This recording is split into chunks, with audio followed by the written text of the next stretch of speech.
Now that Mr. Donald Trump is the president of US, is taking illegal immigration very seriously and taking action, would this affect the probability of an Indian aspirant who wants to do his or her training in the US getting an M1 visa to do their training in the US? I know this is not exactly an aviation question, but I really have been excited to do my training in the US as I have cleared my DGCA exams and currently accumulating funds for my training. Do you think it is something to be worried about? Okay, so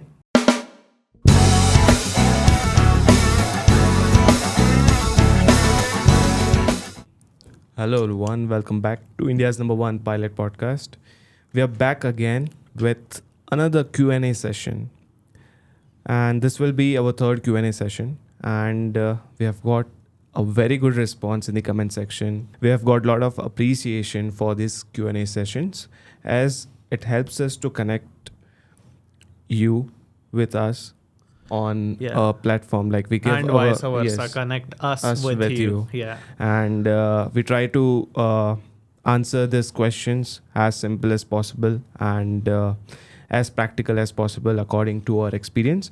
And it is not an advice, I would say, but it's just a suggestions. You can go through it. You can go through our answers and see if it really helps you. You can go ahead with that.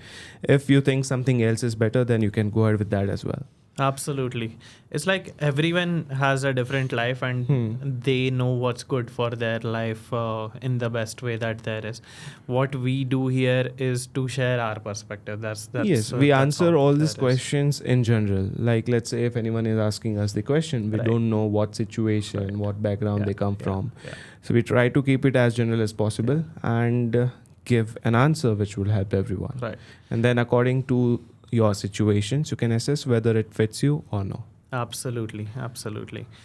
And then we state the facts, whatever that facts are there. If it is a factual question, such as if the question is what are the requirements for DGCA CPL issuance, whoever answers it doesn't matter. The fact is going to be the same. It will be 200 hours and the composition of hours, that whatever that it is.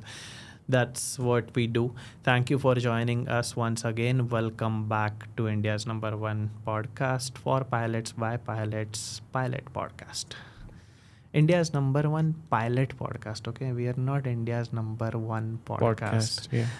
Someone who is India's number one podcast is in big trouble right now. So no, we only talk about aviation. That is what we do, and little bit of fun stuff here and there. That's what it is. Yep. So another point. Thank you all for making it happen to 10,000 subscribers. Yes. So Thank you all for your support. Cheers. Thank you. Thank you for all the lovely messages which you have dropped for reaching 10K, and we'll try to publish as many episodes as possible, giving you the latest information, stories related to pilot training, pilot life, and answering all your questions. Absolutely. And especially in the Q&A sessions, you can drop in your questions. And what we do is, let's say, if we have done with 2 Q&A sessions.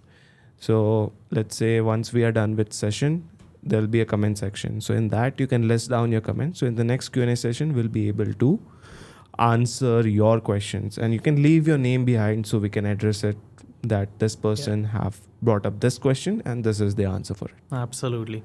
And even a podcast that is with without Q&A, normal podcast that there is, you can drop down your questions and whatever that there is, your queries, questions, comments, criticism, suggestions, anything is welcome. Yes.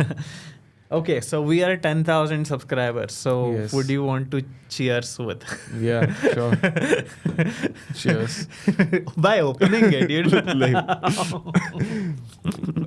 I've got an early morning flight tomorrow, so I have to sleep tonight. So I can't open that right now. Right.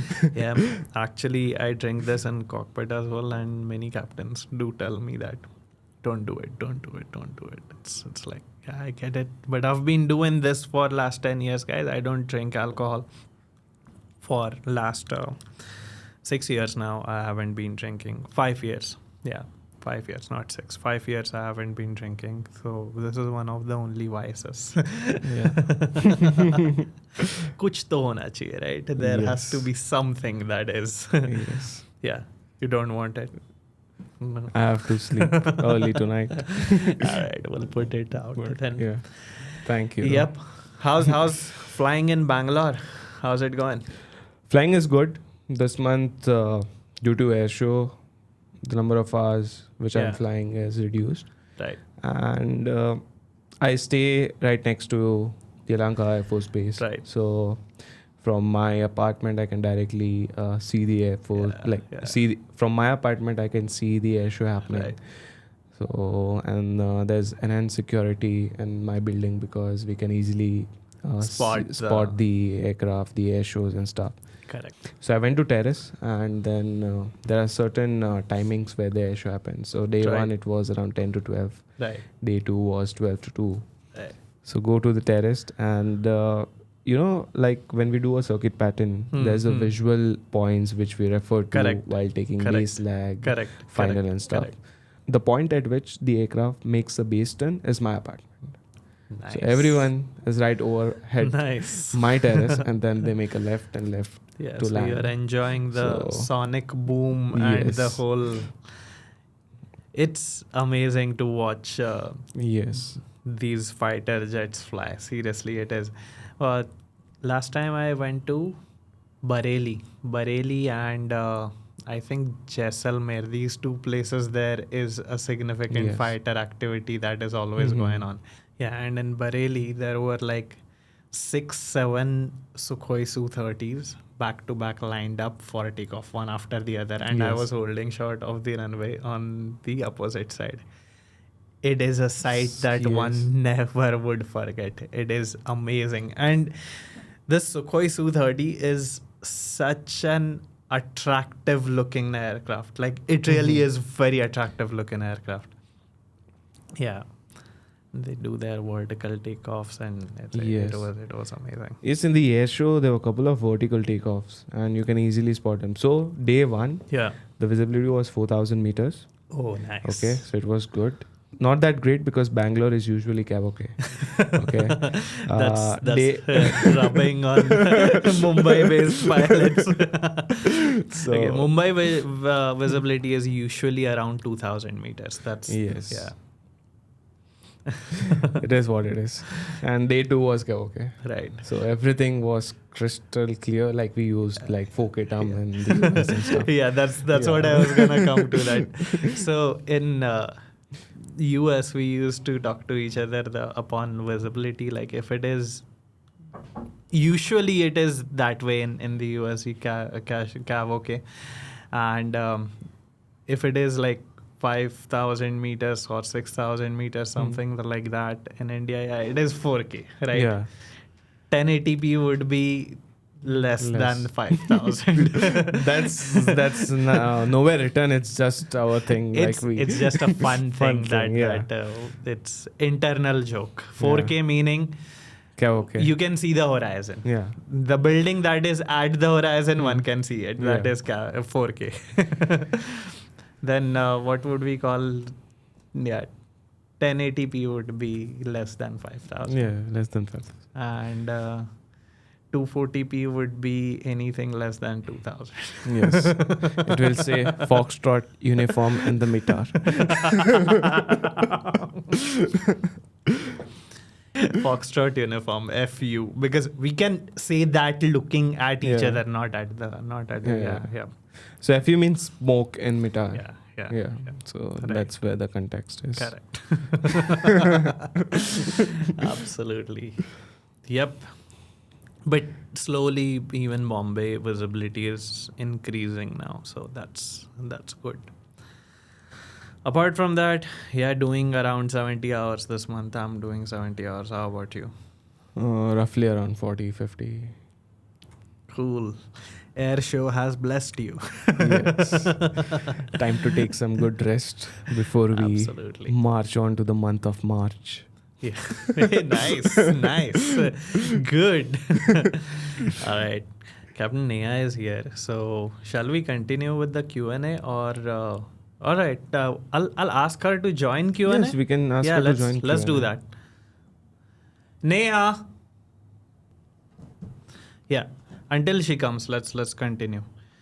Yeah.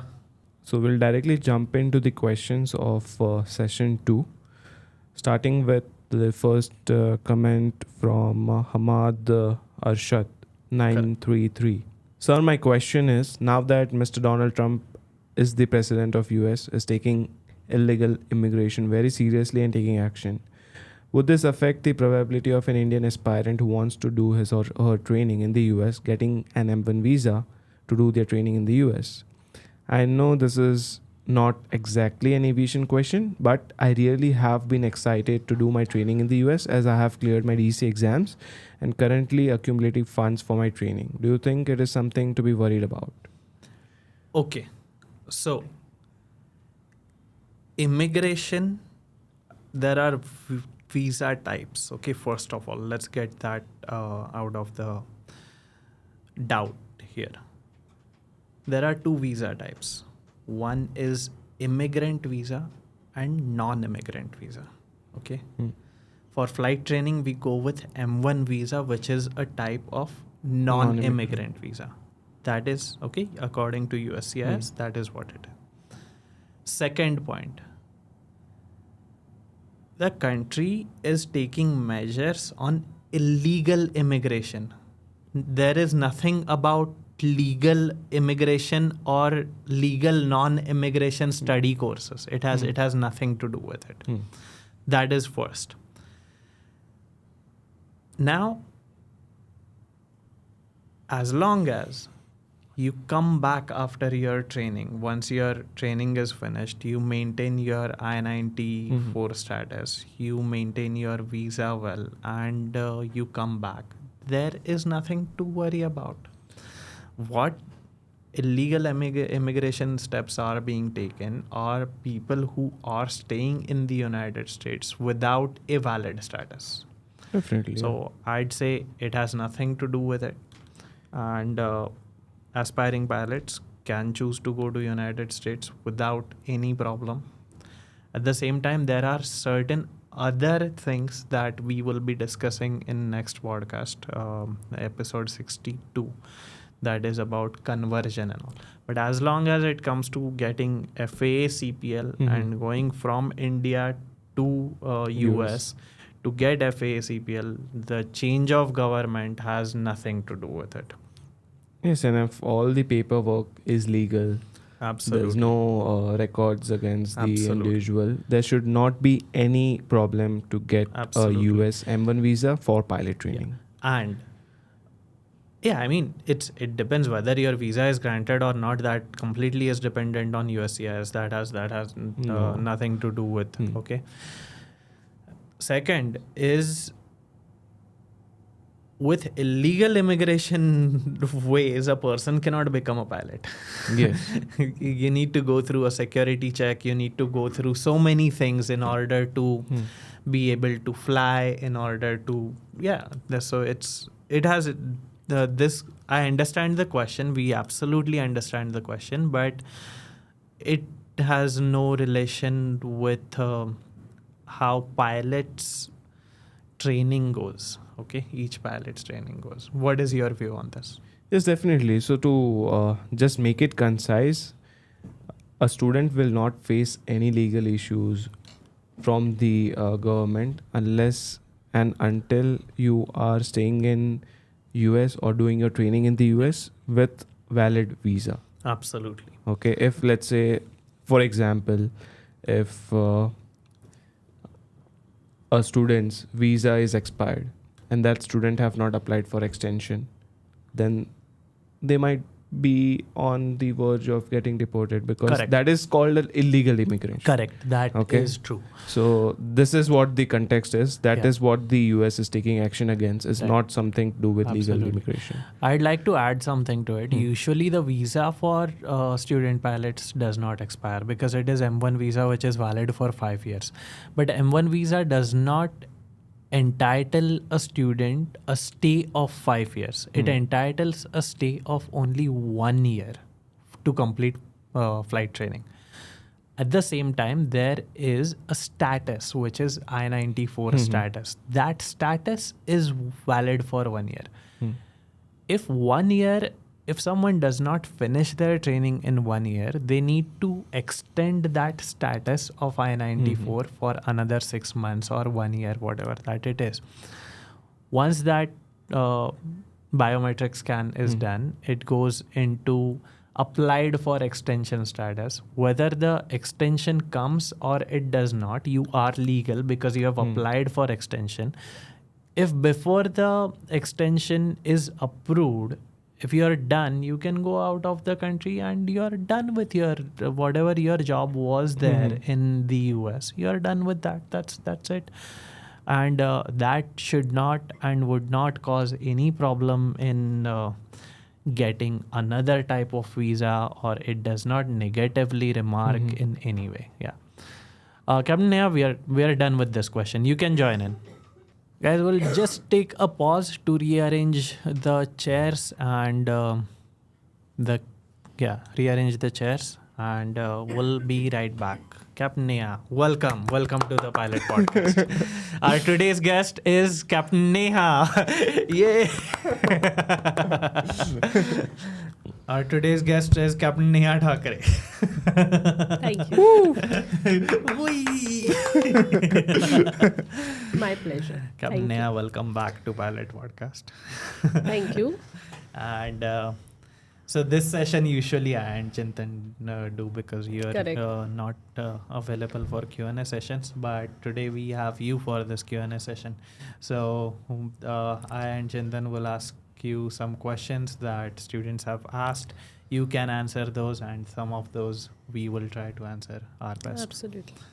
Makes sense? Yep. Okay. Like we all will be sharing. Yes, we. Yeah. Sorry. You good? Go ahead. Don't worry. Just put the int switch to neutral when you do that. I do it. Right now we don't have it. Okay, so what is the reference to int switch? Okay, so in 320 there is ACP, audio control panel. Okay. Do we need to? Huh? Do we need to? No, I mean, see, this is not, this has nothing to do with specific or anything. So in any aircraft, there is a thing called as audio control panel. So there is an intercom connection between the captain and the first officer, CM1 and CM2, whatever that you may choose to address it as. Now, due to the outside noise during critical phases of the flight below 10,000 feet during taxi, right after pushback, we put that on int. Okay, now int is an intercom. So whatever that we speak, we hear each other through the headphones. Like we are hearing right now. Like we are hearing right Each now. other. There is a feedback of your own voice, plus there is a voice of the other pilot that you hear through. Even in Cessna, it is like that. Now, Cessna may not have an int switch. If it is a Garmin, it does have int switch. It's intercom, essentially. Now, if you have a mic up this close, and if you cough with that, like, or sneeze or do such things, that will literally bust into the other pilot's ears. So it's pilot's etiquette to switch the int to neutral and stop that intercom when you are sneezing, coughing, or any other noise.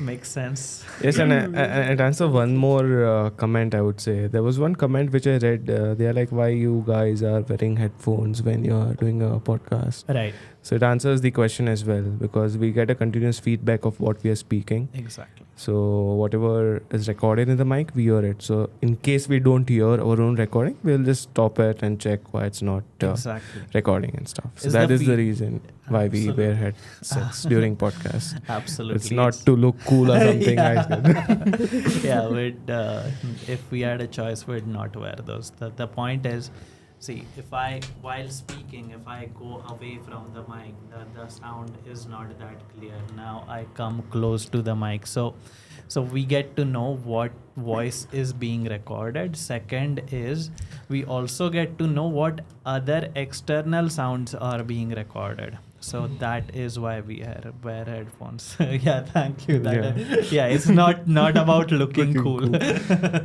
It has a purpose behind it, such as the airplanes have int. Okay, that's what it is. Now, if you have int on during pushback, the ground engineer will also hear whatever that is being spoken in the cockpit. Yeah. Now let's move on to the questions. Yes, so the next question is from Krishna7283. Can you please tell for someone doing training outside India if it is better to have a single engine CPL and a multi add-on after conversion, or do multi-engine CPL before conversion?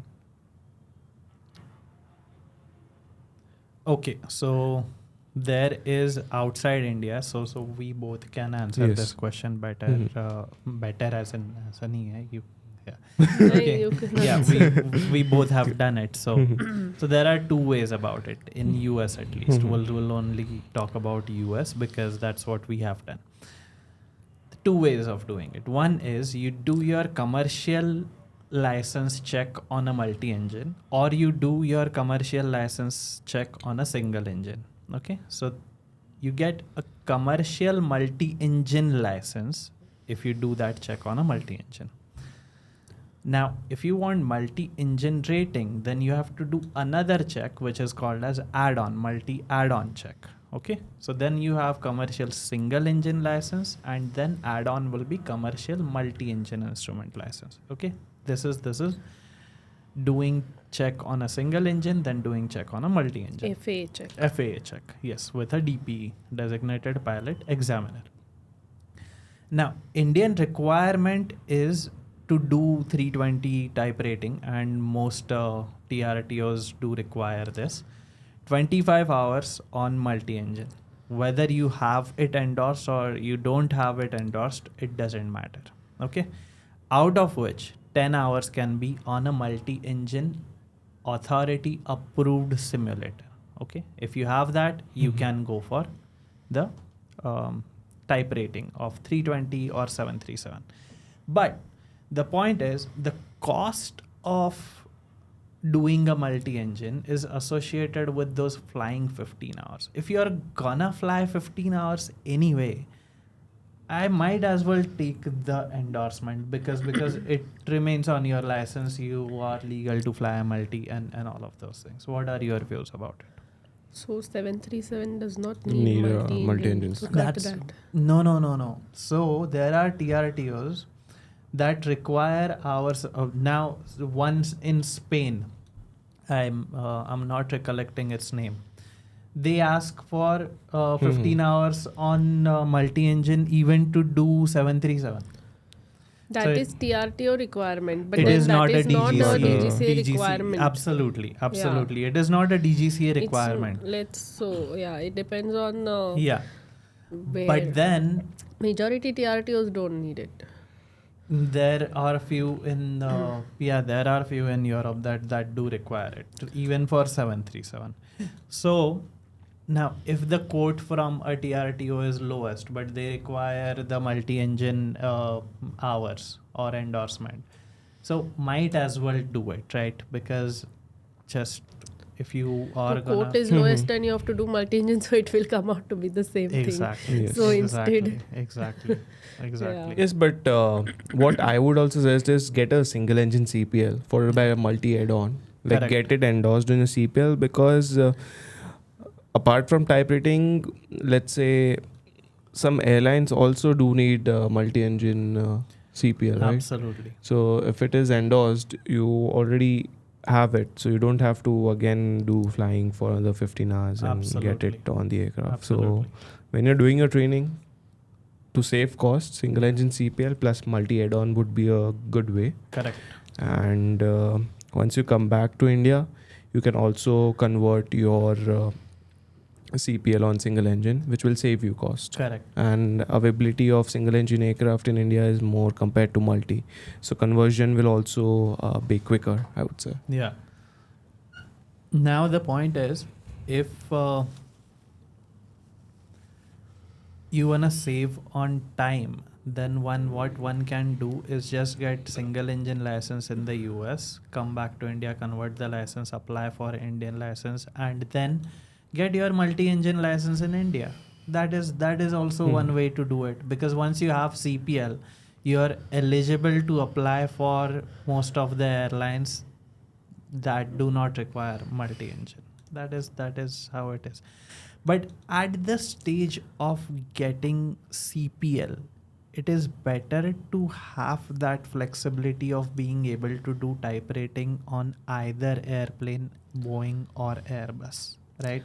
Confining oneself to just Boeing is a stretch. Yes. Earlier, back in early, 21st century, that is in 2007, 8, till I would say 2014, when the number of Boeing airplanes, Boeing 737, were a lot compared to that of Airbus 320. Later on, now the scenario has changed. The number of Airbus 320 airplanes is about 3 to 4 times more than that of Boeing 737. So earlier, I had taken this chance myself that after CPL, I had applied in Jet Airways because they had Boeing 737. And that time, I was not able to apply to airlines which had Airbus 320. Correct. But I just wanted to take a chance because back then Jet Airways was a big airline. Yeah, it like was. how, yeah. So because of that, back then you could not have done multi-engine along with CPL. It was okay. But Correct. now, considering today's date when number of Airbus 320 airplanes are so many, I would say in India, it's more than 450.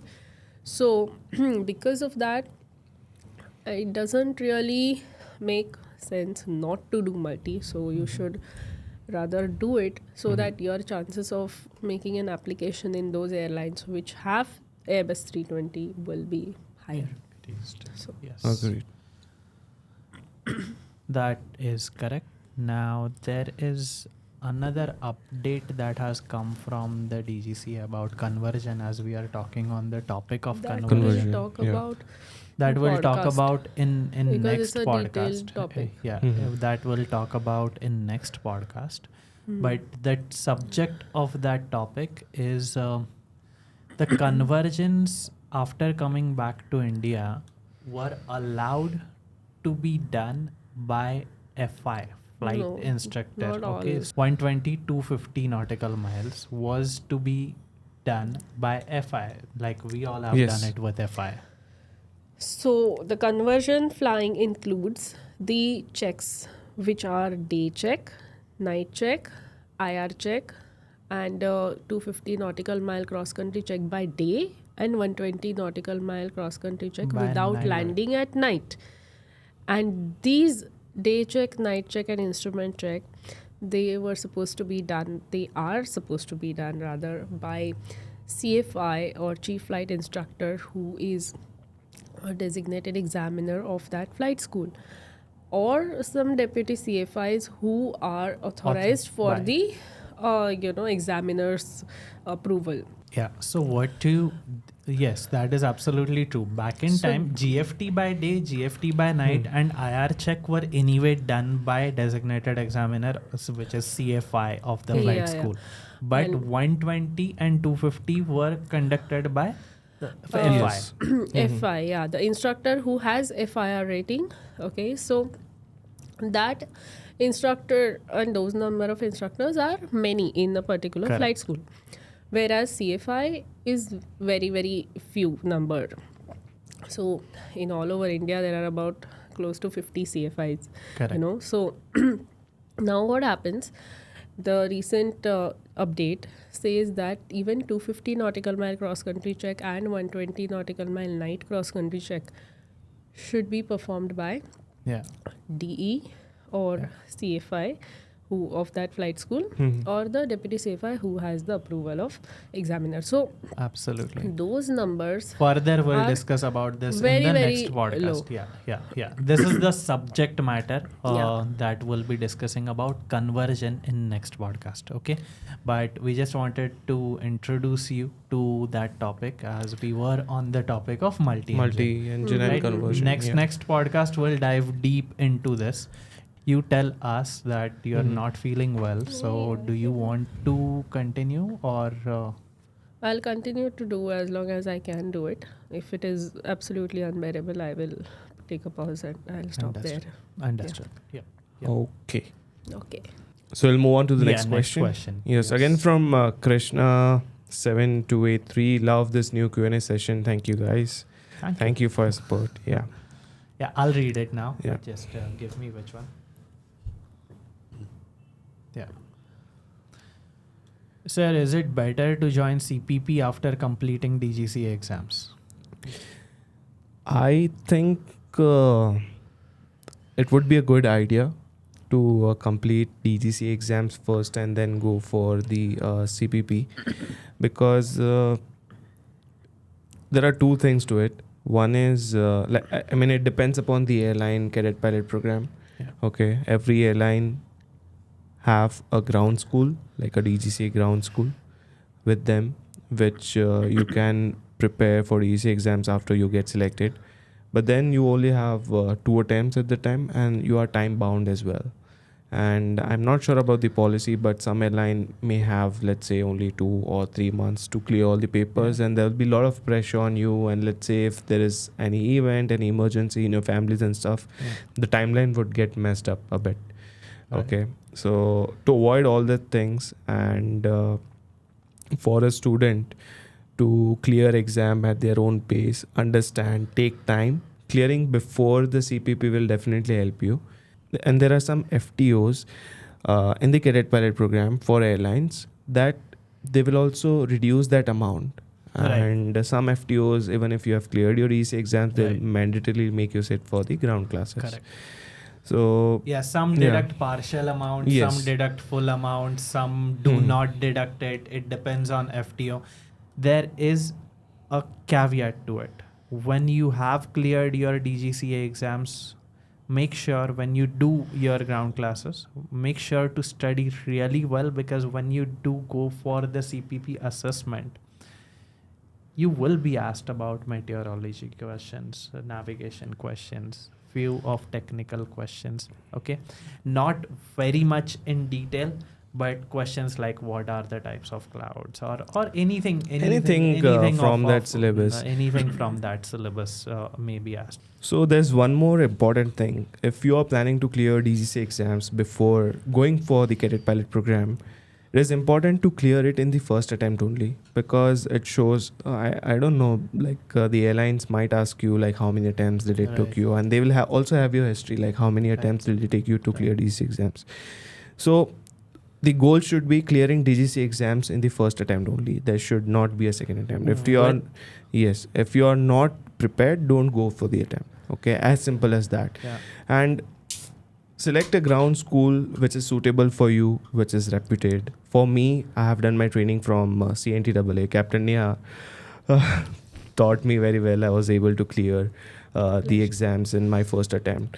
So if you feel that is something which you are looking for to clear the DEC exams in the first attempt, you can definitely give a try to CNTAA. You can watch out their demo lessons and see how it goes for you. And as Nilay rightly said, that DGC exam knowledge will be tested during your interview. So make sure you get all the concepts cleared. Absolutely. Yeah, that's Absolutely. very well said and very well explained. At the same time, your high score in DGCA exams reflects a good impression of you in any of the interview.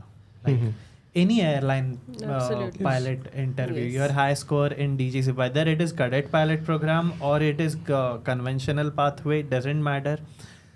Your high score in DGCA exams is gonna positively make an impression Absolutely. of the student.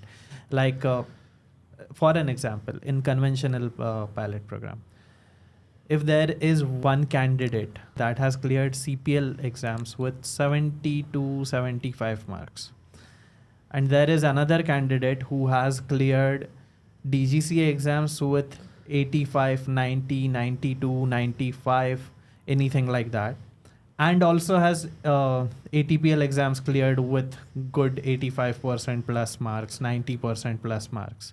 Okay. Who's likely to be favored by the interview panel? For sure, it is the Yes. latter one, not the Yes. first one, because, and as we time and again say, yes, it is competitive. It is Yes. competitive. Now, when we speak about competitive, GD is not competitive, it is collaborative, and pilot's life is collaborative. It is not competitive. You're Mhm. not competing amongst your colleagues as a pilot. Never. You're cooperating with your colleagues. At the same time, during selection, you've got to be the best version of yourself. That is what it is. Yeah. Anything else to add? That would be it, I guess. Yeah. Okay. When do I give? Okay, Rio. Yeah, Rio asks, what is ATPL exams? When do you give it? Theory plus practical. Shall one start preparing for ATPL theory as soon as CPL is over? Okay, we do not have ATPL, so you would be the best judge of this question. So as soon as the CPL license is issued, I think you can first focus on preparing yourself for the airline exams. And airline exams preparation does include preparation of your ATPL subjects also.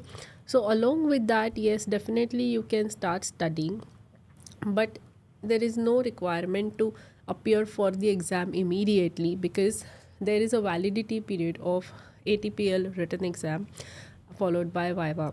So the moment when you are in the process of airline selection and you are appearing for your interview and the process is on, after that immediately you can apply for the ATPL exams and you can consider clearing them, so that you have the exams cleared and you know that okay, you will start flying in an airline, so that the time period of 5 years from the date of your ATPL Viva and the result of the Viva, so that time period is maintained and you will be able to finish your approximately between 1500 to 2000 hours which are required for your ATPL license issue. You will be able to do it in that much time frame. If you clear ATPL exams way before, just after CPL, then if in case let's say there are a couple of years passed by the time you get a job in an airline, then after your training starts in an airline, thereafter you have to gain 1500 to 2000 hours. So you have very limited period left to complete your requirement for ATPL. So this is a sweet spot when you are about to get through an airline, and when you have completed the airline selection process, that time you can consider appearing for the papers. Absolutely. Yeah. Yes. So we should start studying for ATPL. Yeah, we absolutely Or need to. else if anybody who has passed that stage, then once you have completed your airline selection process and completed the airline training as a junior first officer, then after in the initial hours also you can appear for it. There is absolutely no problem. But don't wait till you have like 2000 3000 hours and then start appearing. No, then you are too late. You are losing on the extra the SFO's salary as well as the chance of becoming a captain, and that is going to be a lot of difference, Which is a between- significant amount. It's Yes. it's yes, almost 1.7, 1.8x of a FO's yes, salary. times, yes. Absolutely. It's like JFO to FO there is almost double. Then FO to 1000 or FO, it's not as Yeah. much. But FO to senior FO is, there is a difference in those numbers. Yeah. And even for a captain, it's Yeah, going to be a lot more compared absolutely. to that of first officer. So definitely don't delay appearing and clearing the ATPL exams, which is in your control. If someone has a loan on flight training and looking to clear that loan, get that ATPL cleared ASAP. Yes, yeah. Absolutely. Yeah. So there are 3 questions by Flashy18. Hi pilots, my question is, there are 3 questions, one to you, one to you, again another to you. Okay. Is it better to have a B.Tech degree before pilot training, and does that favor candidate in capital letters marginally in airline interviews? Okay. So Keyword is marginally. Yeah. Okay. So first of all, there's no requirement of a degree to become a pilot. Okay. Now, let's say I have a civil engineer. Nilay is a civil engineer. Capt.Neha did her training just after 12th. So for me, it was circumstances. After 12th, I was not able to go for my pilot training. That's why I chose to go for civil engineering. Meanwhile, I think same would be your Yeah. case as well. Yeah. So the people who go for a degree, I think there are some circumstances for which they have to take it. Okay, they have got no choice. Maybe related to funds, family, location, responsibility, whatever it is. Okay, but there's no requirement of a degree to become a pilot. Second thing, now when a student goes for an interview, let's say an engineer goes for an interview and a student who have just cleared their his or her 12th are appearing for an interview. So the interviewer will ask the questions to an engineer at his or her level. They won't ask her questions related to 11th or 12th standard student. So the interview will be difficult, I would say, in terms of the student who have just cleared 12th. So the questions that will be asked to a student who is in 12th will be significantly easier than what an engineer would face. And I would say there is some advantage for an engineer because, let's say, in the 4 years of engineering, Yeah. you get a lot of Mhm. experience. You have been in different stressful situations. You have Yeah. come out of that. You are technically sound as well, Yeah. which a student in 12th wouldn't get exposure to. True. So that is the only advantage I see of doing a degree. You will be more mature, I would say. Right. Okay, you will have responsibility. You would have seen the ups and downs in those 4 years. So that is an advantage, which is because of the experience you get when you're doing an engineering degree. But personally, I feel a student, let's say if someone asks, okay, do you should go for an engineering degree or you should start directly after 12? So my answer would be like, let's say if you're confident and if finances are met for pilot training, you can start your training after 12th. Yeah. Marginally helping meaning specific in any interview, in any airline interview, the interview panel is looking for specific knowledge. If Capt.Neha has done her CPL at the age of 19, she has her CPL, and I'm at say 32 and or 30, and I'm having a degree and experience and everything, not in aviation. But if she has more knowledge in aviation, which I do not, she has an upper hand over me, regardless of what degree I have or what it is. Mhm. Makes sense? Makes sense, yeah. So, speaking of marginally, yeah, it can be considered as, because some airlines might prefer that. At the same time, if you are certain about becoming a pilot, it doesn't really have any significant role to play, to be honest. And people who start at 18 and are lucky enough to get opportunity at 19, 20, usually become captains before they are 25.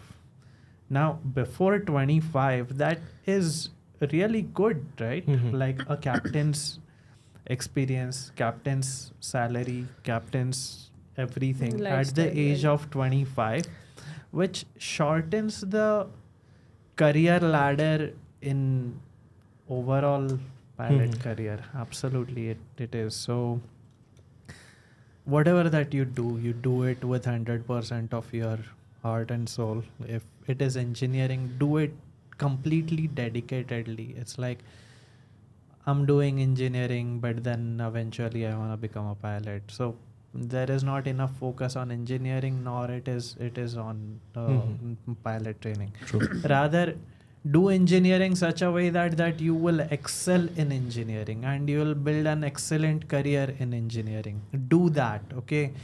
You stick to that career for 10 years, okay? Grow in that career. Still, if you feel that okay, no, pilot training is something I want to become a pilot, then you may have the resources to become a pilot. You may have the experience and maturity to go after it. Everything is there, right? So yeah, that would be my 2 cents. Second question, I think second question I'll take. Air India, Just this Yeah. Air India had a requirement of Not No, the no. latest No, vacancy. not the Vistara had a Vistara requirement was of degree civil. preferred, not a requirement. requirement नहीं था, No, preferred था. Preferred. It was just preference. Yeah. Okay.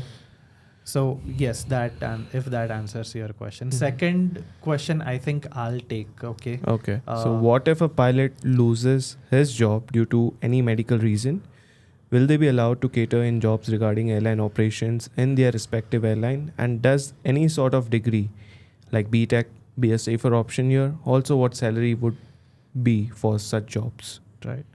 So this is relevant because it is unfortunate for pilots to lose their medical and for any of such things to happen. There are insurances for that. There are FIP insurances, which are relatively expensive insurances, but those are specially designed for pilots.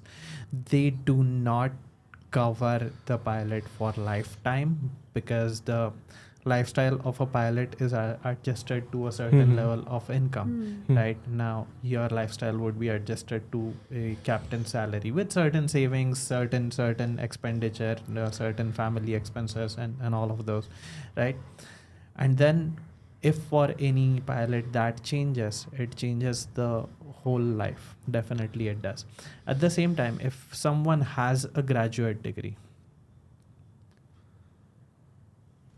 any industry pays for industry experience.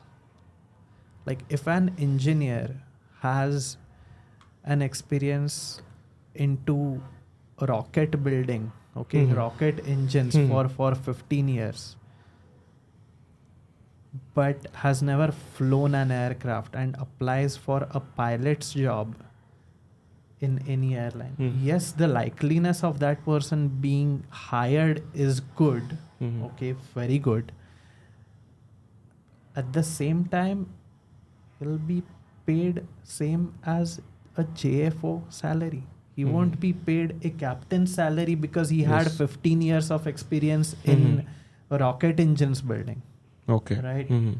So if someone is a pilot at the age of 45, loses his medical, is a captain, was earning 10 lakh rupees, 7 lakh rupees, 10 lakh rupees a month, and is a say we are civil engineers, we'll take civil engineering as an example. When that person goes out, that person will be paid for his civil engineering experience and not for his pilot career experience. So starting salary for civil engineers is 30,000 rupees is what we are talking about right on now. average. The first year. Okay, first year. Let's talk about. Okay, eventually, it does go to 60,000, 1 lakh rupees. Eventually, it does over a period of 5, 7, 10 years. Okay, 5 years or so, 7 years or so. But when the person stops flying and goes into another field of their engineering, it depends on how much experience that person has had in that industry and has nothing to do with, that's about it. Makes sense? Does that answer definitely. the question? It's industry specific experience. It's the specific knowledge, specific skill and industry specific experience that is rewarded by money by this world. That is how I would look at it. Yes, definitely. Very well answered, I would say. So the third question from Flashy18 for Capt.Neha. Pilot training in 2025 versus 2029 with respect to job opportunities in airlines, considering it would take 2-3 years conventional way? See, about future, no one had predicted COVID in 2020. And neither now I am someone who can predict what will happen in 2029. So currently the situation, considering the number of aircraft orders, considering the global market at the moment, and how the growth in aviation industry is happening at this point, it seems bright. So at this point in 2025, if you start to do your pilot training, it will take approximately a year to year and a half if you are in a good flight school.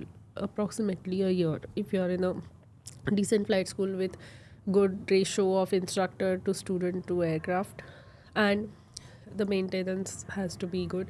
So apart from that, if you consider the job opportunities in 2025, of course, the job opportunities are definitely bright. Every airline will definitely come up with 1 or 2 vacancy. Considering the major airlines in India are 2.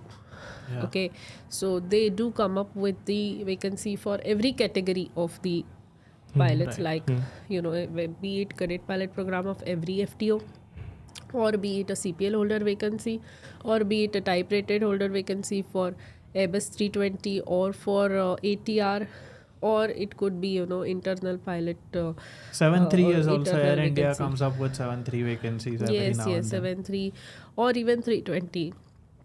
Air India does come up with it. So job opportunities are going to be there. It's important to grab that opportunity at the right time, and you should be very, very well prepared when that opportunity comes, and it should not be lost. Otherwise, there have been pilots who, if they are prepared well, then only they will get through. Otherwise, Definitely. pilots who are not competent, they might not Yeah. get a chance. Absolutely. Yeah. And when you say job opportunities are going to be there, meaning the likeliness of job opportunities being there is Yes. high. We are speaking of this in 2025 February. Okay. If it is then taken in any other time, then because industry keeps on changing. Yes. And we believe in the truth on this podcast. We tell the facts. That's what we believe in. Absolutely. We are not here to lure people into aviation or anything. We inform you about the facts, and if you are self-motivated towards pilot training, then yes, we are there to help you. We do not We don't provoke students to become pilots. Exactly. Yeah, we do not provoke students, or that is becoming a pilot or not becoming a pilot is That's your solely choice. your decision, and it has to be. It is this place is not to influence people in order to become pilot, or even otherwise not to become pilot. If you decide, then we are there to help you all the way. That's what it is. Absolutely. This question is from Mohit Kumar. After how much time a pilot can change his base after release? Yes, I can give my example. Yeah. I would say. So let's say I'm from Mumbai. Initially, I was based out of Mumbai. Then, as per company's operational requirement, went to Bangalore. Done almost 4 months in Bangalore, and we have to spend at least minimum of 6 months outside our home base. Depends on company policy. Yes, depends on company policy. For my airline, it's 6 months. So right now, I anticipate and demand in Mumbai. So as soon as the 6 months are done, we'll be back in Mumbai. So now, let's say if someone is from Delhi, okay, is moved to Bangalore for 6 months, and let's say the requirement is there, but there's a queue of people before that person who want to also relocate to Delhi. So in that case, it might take a year and a half as well. Okay, depends on like individual to individual and what base they want to go to, and also it depends on the individual. Let's say if someone moves to Bangalore and wants to stay there for extended period of time, so they can do it like True. yourself. So, in my case, what happened was I was released in the month of September in 2016, and I was, in Bangalore base, and after 6 months, I did apply for a relocation to Mumbai, but at that point, there was no requirement in Mumbai, and because of that, I got a chance for relocation in 2019 April when I was starting my command training. Okay. So I denied to move to Mumbai because I did not want to distract my attention, in studying for my upgrade and relocating to Mumbai, which was not going to serve purpose if I move here, because as a junior captain, I would have had to again move to another base. But I was pretty comfortable with Bangalore, so I opted to continue my stay in Bangalore, and then 2 years after release as a captain, when I was released in October 2019, so 2 years after that I stayed there because that was the requirement, and then in 2021 I moved to Mumbai. So finally I moved after about 5 years, Right. including training 6 years.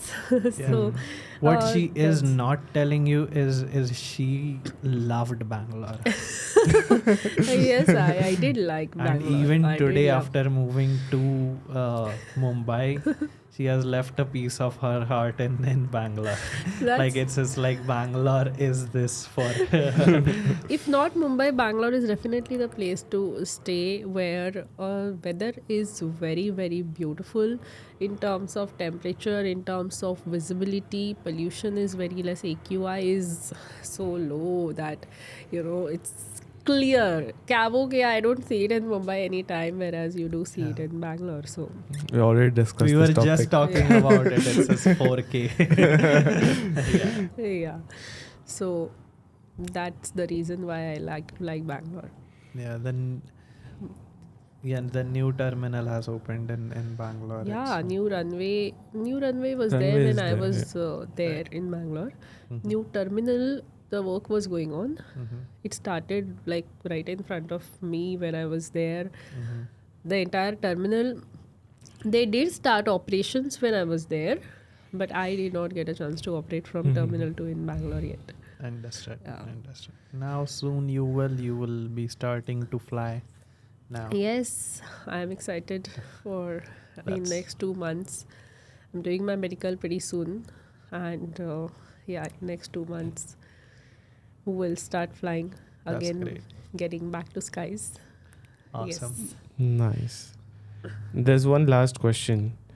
Can you guys please share any older month roster to know about work-life balance, sleep cycle, number of working days for a pilot? You only answer. I think we have covered this topic in an hour's podcast, which is episode 60, which discusses all the monthly rosters of a week, a day, a year Correct. in detail, Absolutely. and how do we plan our life around that roster. Yeah. So, yeah, episode number 60 is the episode, and you can definitely check that whole episode out. You'll get all the insights related to airline pilot monthly roster. Okay. Absolutely. Yeah. And that's about today's podcast. And now, if you have any questions, feel free to comment down in detail. Make sure you leave a question in detail along with your name. So in the next Q&A session, we'll definitely address you with your name so that you get the answer which you are looking for. Absolutely. Thank you for viewing, watching, subscribing.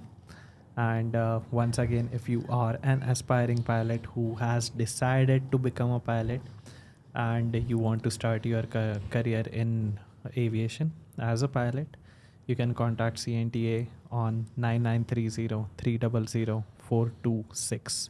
A Franklin, a CNTAA representative, will be attending your call there and will be very happy to guide you with whatever that your questions are. If you are found to be eligible, then we'd love to have you on board CNTAA for your DGCA exams preparation. Absolutely. Okay. You can also check out the demo lessons on CNTAAonline.in, where Capt.Neha explains you different concepts in demo lessons.